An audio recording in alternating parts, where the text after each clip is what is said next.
மருத்துவத்தால் குணப்படுத்த முடியாத ஒரு தீராத நோய்.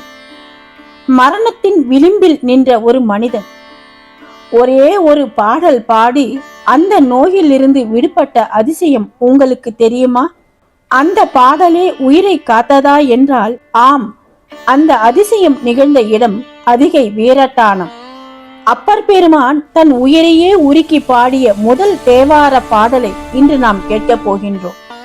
அன்பர்களே, இன்று நாம் இதயத்தை உருக்கி கண்களை நிறைக்கும் ஒரு தெய்வீக அனுபவம் காண போகின்றோம்.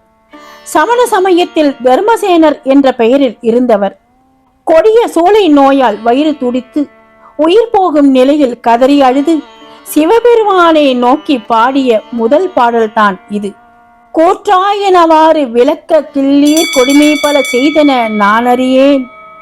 இறைவா, என் உயிரை பறிக்க யமன் வருவது போல இந்த வலி என்னை வாட்டுகிறது. நான் அறியாமல் செய்த பாவங்கள் எத்தனையோ இருக்கலாம். ஆனால் இந்த வேதனையை தடுக்க நீயே தவிர வேறு யாரும் இல்லை. இரண்டாவது வரி, ஏற்றாய் அடிக்கே இரவும் பகலும் பிரியாது வணங்குவன் எப்பொழுதும். நீ ஒரு முறை என்னை ஏற்றுக்கொண்டால் உன் திருவடிகளை இரவும் பகலும் பிரியாமல் வணங்குவேன். இதுவே என் சரணாகதி என்றார். மூன்றாவது வரியில், தோற்றாது என் வயிற்றின் அகம்படியே குடரோடு துடக்கி முடக்கி இட ஆற்றேன் அடியேன். யமன் என் வயிற்றுக்குள் புகுந்து குடலை இழுத்து சூட்டுவது போல வலி. இறைவா, இந்த வேதனையை என்னால் தாங்க முடியவில்லை.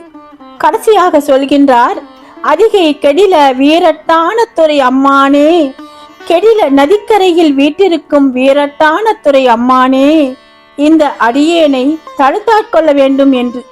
இந்த பாடல் முடிந்த கணமே அப்பரின் சூளை நோய் மறைந்தது. சிவபெருமான் அவருக்கு திருநாவுக்கரசர் என்ற திருநாமத்தையும் அருளினார். நாமும் இந்த பாடலை மனமுருகி பாடி இறைவனின் அருளை பெறுவோம். உங்கள் மனமுருகிய வேண்டுதலை கமெண்டில் அம்மானே அல்லது ஓம் நம சிவாயா என்று எழுதுங்கள். இந்த வீடியோ உங்களுக்கு பிடித்திருந்தால் சிவபக்தர்களுடன் பகிர்ந்து கொள்ளுங்கள். தென்னானுடைய சிவனே போற்றி, எந்நாட்டவர்க்கும் இறைவா போற்றி.